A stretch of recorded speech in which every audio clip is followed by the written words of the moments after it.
Les voy a hablar de educación, es un tema diferente para ustedes y les quiero hablar desde el punto de vista profesional, desde el punto de vista empresarial. Todos ustedes son empresarios y empresarias y siempre tendemos a pensar en inversión, ¿no? Entonces hay que pensar en la educación como inversión y me gustaría que ese fuera el objetivo de mi plática el día de hoy. Ojalá que lo logremos, al final les pregunto y me dicen si los convencí o no los convencí.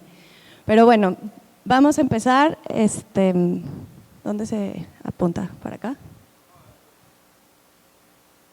Ah, ahí está. Muy bien, entonces primero les voy a hablar de estos dos señores. El primero, Milton Friedman, es uno de los economistas más importantes, de hecho se ganó el Premio Nobel de Economía en 1976 y él hablaba que las empresas, su única responsabilidad era generar ingresos o generar beneficios. Era todo, ¿no? Y él hablándolo como economista liberal de aquella época de los 80s. Ahora estamos en el 2021, después de una pandemia, y tenemos a Larry Fink, que es uno de los financieros más importantes de nuestros tiempos, tiene una aportadora de estas de capital de inversión, que se llama Black Box, y él dice que las empresas tienen la responsabilidad de generar bienestar. No sé si han oído de las B Corporations, que ahorita están tan de moda, y lo que quiere decir es que una empresa tiene que generar bienestar para todos, para sus clientes, para sus proveedores, para su comunidad, para sus colaboradores, incluso para la familia de la empresa, ¿no? Entonces, pensando en esto, es que el día de hoy les vengo a presentar a la educación, porque la educación es una inversión y además genera bienestar en la comunidad, en sus colaboradores, con sus familias, con sus clientes, con sus proveedores. Entonces, viéndolo desde este punto de vista, ahora lo que les cuento es ¿qué es la educación y por qué es un derecho? Bueno, la educación es un derecho no porque lo diga yo, está en la Constitución mexicana en el artículo 3º, pero además también está en los ODS, que son los Objetivos de Desarrollo Sostenible de la ONU, y está en todos los derechos humanos que tenemos. Un gran derecho que tenemos todos es que se nos garantice el derecho a la educación. Y además la educación es habilitante de otros derechos. Ustedes pensarán, ¿qué significa esto? Esto significa que cuando tú tienes educación puedes exigir, vigilar, observar que los demás derechos se nos estén garantizando, ¿no? Si tú tienes educación puedes pelear porque haya libertad de expresión, porque tienes herramientas para exigir que haya libertad de expresión. Lo mismo con los derechos de la tierra, con los derechos laborales, etcétera, ¿no? Entonces es habilitador de otros derechos. Además es un movilizador social. ¿Qué quiere decir esto? Bueno, debería ser un movilizador social. Ojalá que en México fuera un movilizador social. Nosotros en Mexicanos Primero, que es donde yo trabajo, que ahí les voy a contar más adelantito, pero en realidad lo que buscamos es que origen no signifique destino. Entonces, imagínense un niño de la zona wixárika del estado de Jalisco que viven en pobreza, en alta marginación, es originario de un pueblo indígena y que además tiene una escuela en las peores condiciones que las que podemos ver aquí en la zona metropolitana de Guadalajara o de Puerto Vallarta, y entonces nos damos cuenta que a través de la educación nos encantaría que ese niño o niña de esta zona pudiera generar un futuro diferente al que se le dio cuando estaba recién nacido o desde el contexto en el que nació. Entonces, la educación debería ser el gran movilizador social, que a través de tus méritos pudiéramos lograr un mejor camino o un mejor futuro para las personas. Ahora, en México no sucede eso, la movilización social es casi nula. Hay otros países como los escandinavos o incluso países como Corea que la educación sí generan un bienestar y sí generan un mejor desarrollo para los niños y las niñas. Entonces, nuestro gran objetivo es que en México también sucediera. Ahora los voy a asustar un poquito. Les comenté que la presentación anterior estaba a lo mejor más complicada, esta va a estar más preocupante, pero ojalá que al final nos haga a todos que sí nos preocupemos, pero que hagamos algo al respecto, ¿no? Entonces, bueno, en Jalisco de cada 100 niños, 78 salen en tiempo y forma de primaria, 68 salen en tiempo y forma de secundaria y 41 entran en medio superior. ¿Qué quiere decir en tiempo y forma? En la edad establecida. O sea que a los 6 años entran a primaria y a los 12 entran a secundaria, a los 15 se gradúan de secundaria. ¿Por qué? Porque ese es el proceso natural educativo que tenemos en nuestro sistema, donde se hacen todas las conexiones neuronales. Y si no tenemos educación en esa primera etapa de los 0 a los 6 años, es difícil que cuando sean adultos puedan aprender química como todos ustedes, porque no tuvieron esas conexiones neuronales de la primera infancia, ¿no? Entonces, es importante promover que existan los primeros de preescolar y los preescolares en todas las zonas de nuestro estado. Y una tercera parte de los niños no están en la escuela, hablando también de preescolar.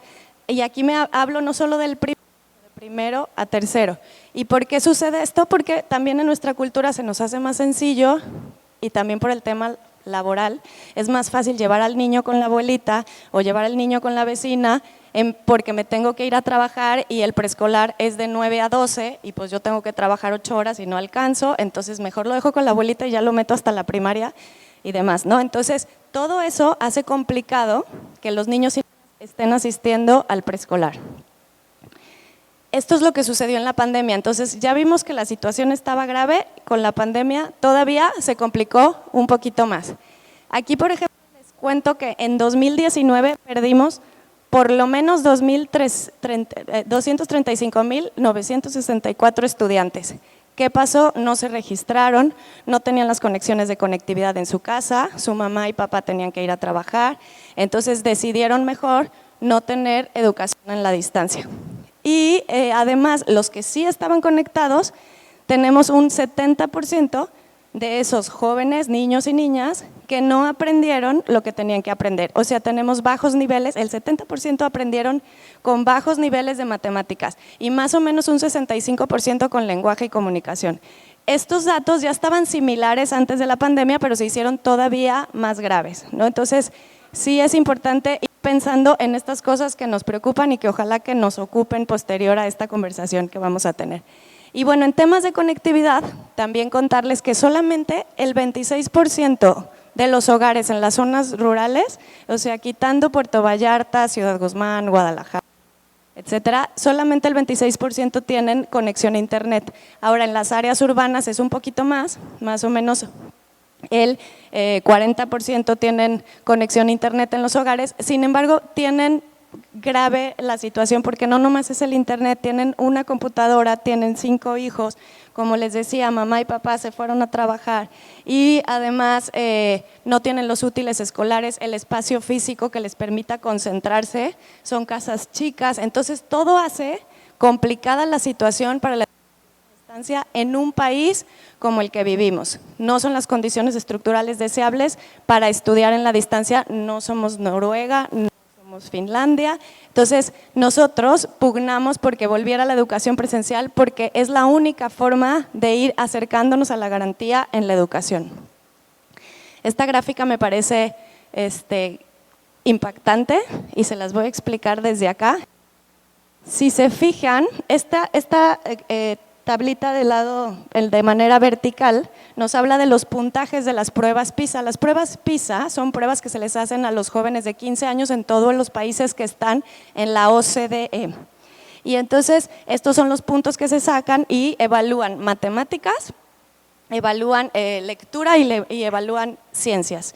Y entonces, los niños de México, y tiene un cuadrito verde porque ahí son los más ricos de México. Imagínense colegios particulares, el más caro que tengan en su mente, esos niños se sacan menos de 500 puntos en las pruebas PISA, el niño más rico de México. Ahora, los niños más pobres de China, imagínense aquel pueblo donde inició el COVID en China o el pueblo donde producen arroz, el hijo del campesino, tiene arriba de 500 puntos en las pruebas PISA. ¿Qué quiere decir? Que nuestra educación está en estado de total gravedad, la pública y la privada. ¿Por qué sucede?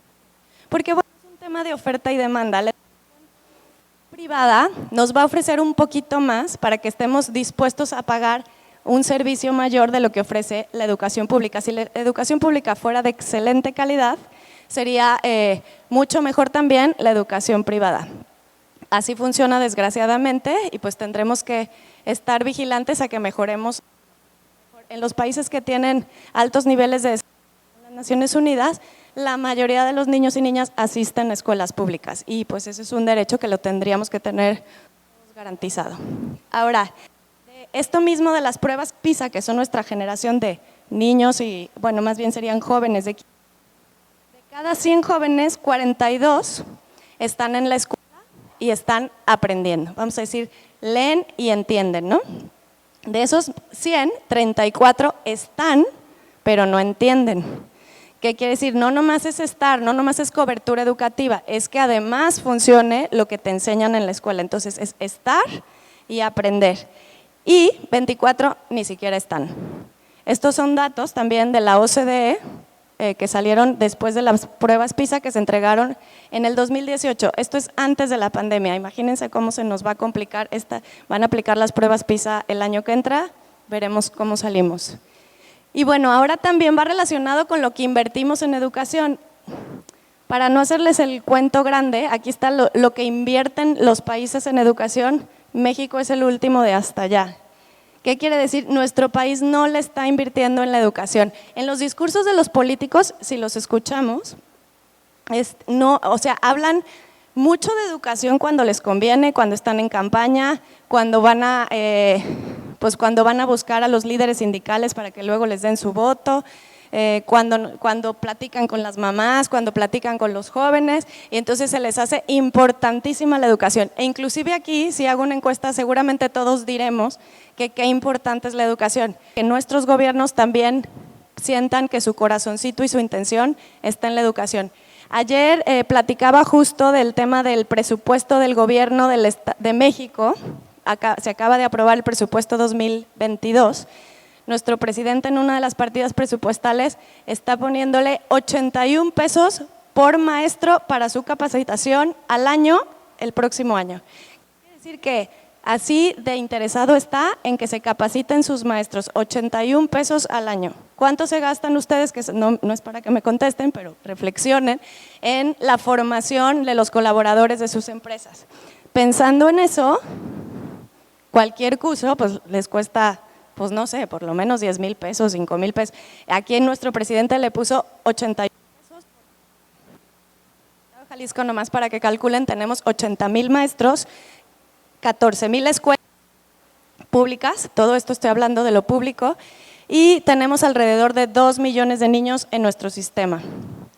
Ahora, ¿qué buscamos? Bueno, esto que les decía al principio, que busquemos que generemos a través de la educación movilidad intergeneracional, que a lo mejor en la familia donde era el abuelito, el hijo, el tío ya pudo ir a la prepa y a lo mejor el nieto ya va a poder ir a la universidad, ¿no? Ir haciendo una movilidad intergeneracional y no es solo que vayan y que estudien, sino que tengan una mejor calidad de vida a través de la educación. Esta es una gráfica que me parece importante, lo que les hablaba de los que perdimos en la pandemia, los que no sabemos si terminaron de estudiar, si se salieron, si se pusieron a trabajar o qué hicieron. Lo que sí les puedo decir es cuántos adolescentes entre 2 y 14 años trabajaban en el 2010, son 5.5%, en el 2020 12.92%. Entonces, asumimos, porque no hay una estadística que diga que los que abandonaron la escuela son los que se fueron a trabajar, pero sí vemos un aumento sustancial en el aumento en los jóvenes, también entre 15 y 19 años, que decidieron en el año pasado empezar a trabajar. Ahora, estas son las competencias que estamos enseñando en las escuelas. La mayoría de nuestras competencias son competencias que al final las va a poder hacer un robot, se van a poder hacer automáticas o inclusive se van a hacer por outsourcing. Entonces tendremos que enseñar otro tipo de competencias. Y aquí hablamos de las habilidades del siglo XXI. ¿Qué cosas tendremos que estar aprendiendo como seres humanos para desarrollarnos mejor en la vida pública?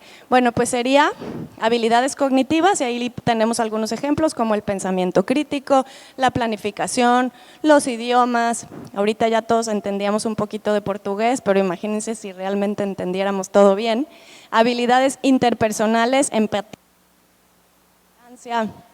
habilidades intrapersonales como el autocuidado, que ahorita en la pandemia es muy importante, el autoconocimiento, la inteligencia emocional.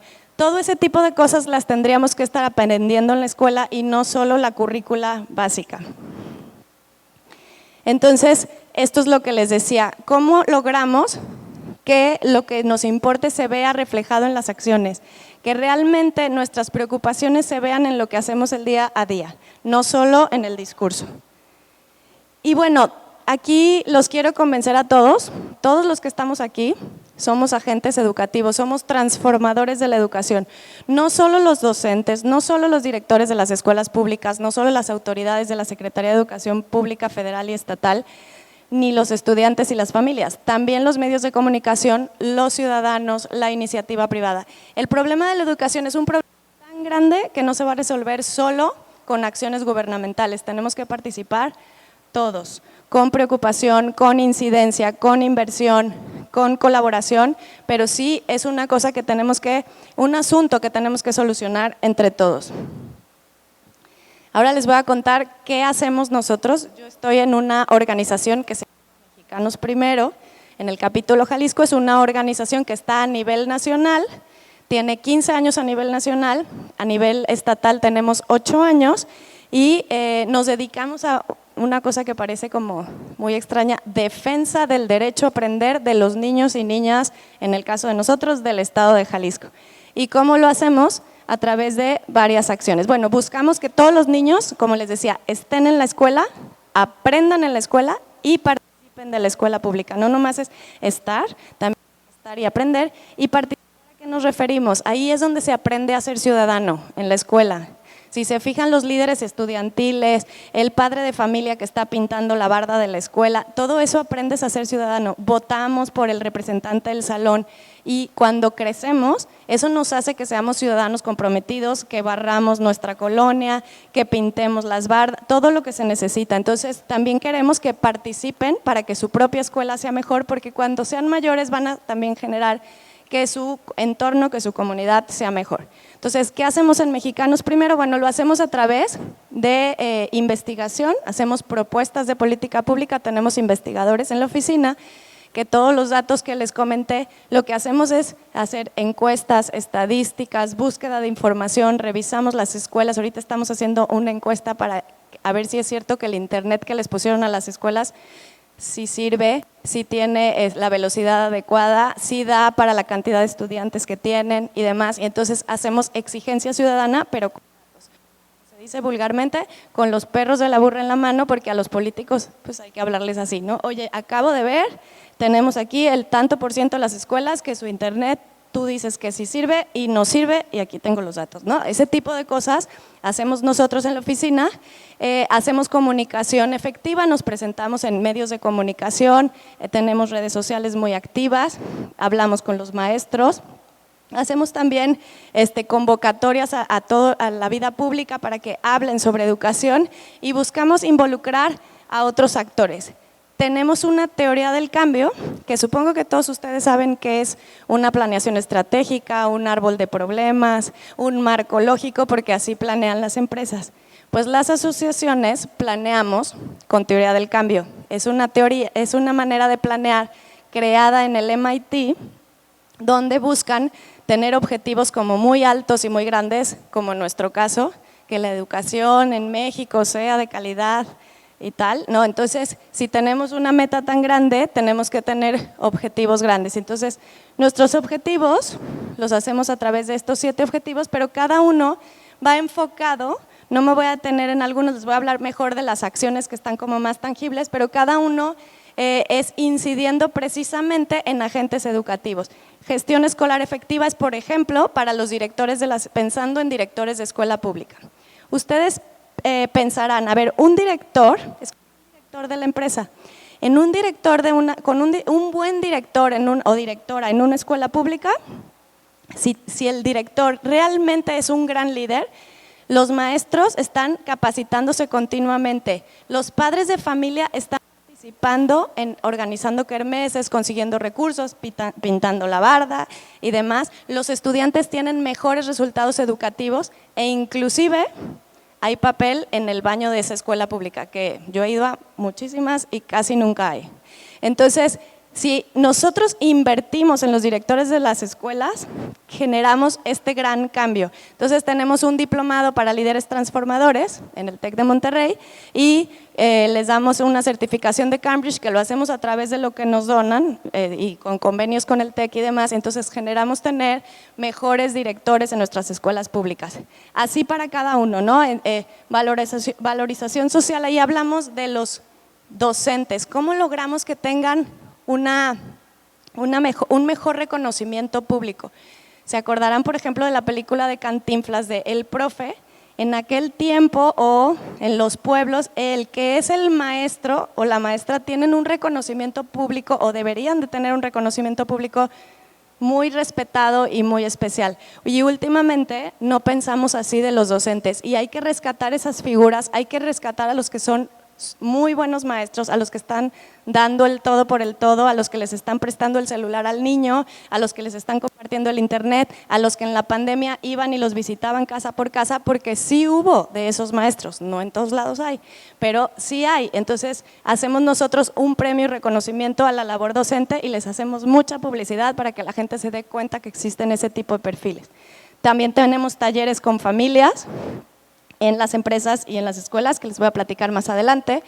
Buscamos revisar el presupuesto educativo en el Estado, luego también observamos el gasto educativo y tenemos también un proyecto con otras asociaciones civiles para incidir en conjunto. Entonces, estos es un poco de lo que les hablé, el diplomado es el que les conté de los directores, el premio EduPrácticas es el premio para los reconocimientos de los maestros, profesión, entregan evidencias, se hacen 10 semanas de evidencia, se revisan sus proyectos, hay un jurado calificador y premiamos como la alfombra roja de los mejores maestros.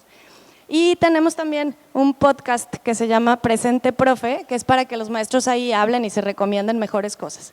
En temas de familias tenemos un taller de crianza, que eso se los recomiendo para todos ustedes que son así como se les da capacitación y formación a los colaboradores en Excel, en trabajo en equipo, en liderazgo, también ayudarlos a ser mejores papás y mejores mamás. Entonces tenemos nosotros un taller que incluye este tema de disciplina positiva, incluye el tema del fomento a la lectura, de cómo vivir en una situación de bullying, del tema de la tecnología, cómo imaginarnos que nuestro hijo o hija llegue a educación superior o media superior cuando yo llegué a la primaria, ¿no? Entonces todo eso se va trabajando en este taller de Abriendo Horizontes. También lo hacemos en escuelas públicas de manera gratuita. Y tenemos también Jalisco Educado, que es un colectivo de organizaciones. Ahí está, por ejemplo, organizaciones empresariales como el Coparmex. Está, por ejemplo, el Consejo de Cámaras Industriales, está el Canaco, está también organización universitarias, entonces está el ITESO, el TEC, la UNIVA, la UP, la UDG, y están muchas asociaciones que están interesados en temas de infancia o en temas de políticas públicas, ¿no? Entonces, entre todos, para que no nos traigan el cuento de, híjole, voy a hacer una reforma educativa, ya podemos hacer nosotros un bloque en conjunto y decir, a ver, pero que quede esto en tu reforma educativa, que quede esto en tu ley, y no es solo una asociación, sino en bloque todos los ciudadanos. Por eso cuando les decía, es un problema de todos y la solución es de todos, lo tenemos que hacer en bloque y buscar que sí, realmente la solución sea de todos. Y también incidimos con tomadores de decisiones. Las fotos que ven allá, ahora para la que hubo en el verano pasado, les pedimos a todos los candidatos a diputación y alcaldía que firmaran convenios por la educación y luego cuando ganaron, los que ganaron, los citamos y les dimos un taller de qué acciones podrían hacer ahora como alcalde, qué atribuciones tiene un alcalde, qué atribuciones tiene un diputado federal y local que pudieran favorecer la educación. Los diputados aprueban el presupuesto, los diputados mejoran o empeoran en algunos casos nuestras leyes, ¿no? Entonces buscamos que se generen las condiciones y que piensen y que tengan en su cabeza siempre el tema del interés superior de la niñez y que cada que aprueben una ley que mejoren, que busquen aportar y votar por el presupuesto estén pensando en esto. Hacemos investigaciones Tenemos una investigación de la educación en tiempos de pandemia, de donde saqué algunos datos de los que les comenté. Esa fue terminando el ciclo escolar anterior, o sea, a 3 meses de que inició la pandemia, y la otra fue 500 días después. México fue de los pocos países de Latinoamérica, creo que nada más Venezuela y México fueron los que lograron tantas semanas con las escuelas cerradas. Y todos los demás abrieron intermitente o abrían y volvían a cerrar, pero México duró 500 días con las escuelas cerradas, ¿no? Entonces, imagínense nomás las decisiones que estamos tomando. Hacemos incidencia, escribimos en el periódico, vamos a entrevistas y estamos exigiendo. Eso es lo que los ciudadanos deberíamos de hacer por los temas que nos preocupan. ¿Qué hemos logrado? Bueno, hemos logrado, por ejemplo, armonización de la ley de educación en las 2 últimas reformas. Armonización quiere decir que cuando aprueban una ley a nivel federal, se tiene que luego aprobar a nivel estatal y se le pueden hacer algunos arreglitos, vamos a decir, ¿no? Se puede tropicalizar al estado de Jalisco. Entonces, nos tocó participar en la armonización y por ejemplo, tiene un consejo técnico ciudadano, donde los ciudadanos opinamos sobre educación y podemos para que cada 6 años no nos estén cambiando otra vez la política pública educativa o los programas que funcionaron, que no nos los quiten, y los que funcionaron, ojalá que no les pongan presupuesto y demás. Eso es algo de lo que se ganó y que solo existe en el estado de Jalisco. También contribuimos a la generación de estrategias de presencialidad. Lo que les decía, en México y en Jalisco no hay condiciones para estar en la escuela en la distancia y no tienen que ver tanto con educación, sino con la estructura social que tenemos. Entonces, estuvimos pugnando por la presencialidad y logramos que nuestro estado… Hace un año ya se abrían las escuelas 1 a 1, docente, estudiante, 40 minutos, aunque sea cada 15 días, se permitió eso, y desde marzo se abrieron las escuelas, nada más para 9 estudiantes, una semana sí y una no, etcétera. Eso no sucedió en todo el país. Nada más sucedió en el estado de Jalisco. Los que conozcan gente de otros lados, pregunten, pero decían, ay, qué padre, en Jalisco sí hay escuela. Bueno, mucho fue también por el esfuerzo, les tiré y afloje, las publicaciones que hicimos con el gobernador, con el secretario de Educación y demás, ¿no? Y también hemos logrado que se reconozca la figura del maestro. Esto que les decía, es importante que los maestros y maestras estén preparados y que sean reconocidos como lo que son los formadores de las futuras generaciones. Si se fijan, la profesión docente es la profesión que provoca nuevas profesiones, porque todos sus estudiantes, si ellos logran engancharlos con la educación, vas a generar arquitectos, ingenieros, médicos y demás, ¿no? Entonces, invertirle a los maestros, hay que tener buena calidad de maestros. ¿Qué pueden hacer todos ustedes? Y aquí está la de la esperanza. Estrategias para regularización educativa con sus colaboradores. Si tienen colaboradores que tienen la primaria, busquen que tengan la secundaria. Si tienen colaboradores que tienen la prepa. Apoyo a sus trabajadores en el acompañamiento de la educación. Es decir, si les piden un día para ir a la junta de padres de familia o si tienen que ir al evento de la escuela, hay que apoyarlos, hay que participar en todo lo relacionado con educación. Obviamente, ustedes ya sabrán, con responsabilidad y compromiso y reglas y todo lo que quieran, pero sí hay que cuidar esa parte. Y la parte también de ayudar a sus equipos de trabajo a que también sean buenos criadores, o sea, buenos papás y mamás. Entonces, también cuidemos en que la capacitación también sea humana y no solo sea técnica. Acercamiento con las autoridades municipales, no sé dónde estén sus empresas, pero todas las empresas tienen en la cercanía una escuela pública, una secundaria, una prepa. Hay que buscar cómo ayudamos a que nuestra comunidad esté generando mejores personas y que estemos trabajando también para ver cómo aportamos a nuestra comunidad. Si nuestra escuela tiene agua, si la escuela que está a la vuelta tiene todas las condiciones de infraestructura, si tiene internet, lo que sea. Y aportar asociaciones e iniciativas educativas que contribuyen al tema de educación. Pues hasta ahí sería mi presentación. Ahora ya nomás me queda preguntarles si les convencí o no los convencí de que la educación es una gran inversión. Sería todo. Muy bien. Y pues bueno, yo también creo que es una gran inversión y por eso creo que justo por eso lo que les demos a los niños y a las niñas, ellos nos los van a dar a la sociedad. Entonces, invertamos en educación. Pues, sí, yo también lo creo. Pues muchas gracias.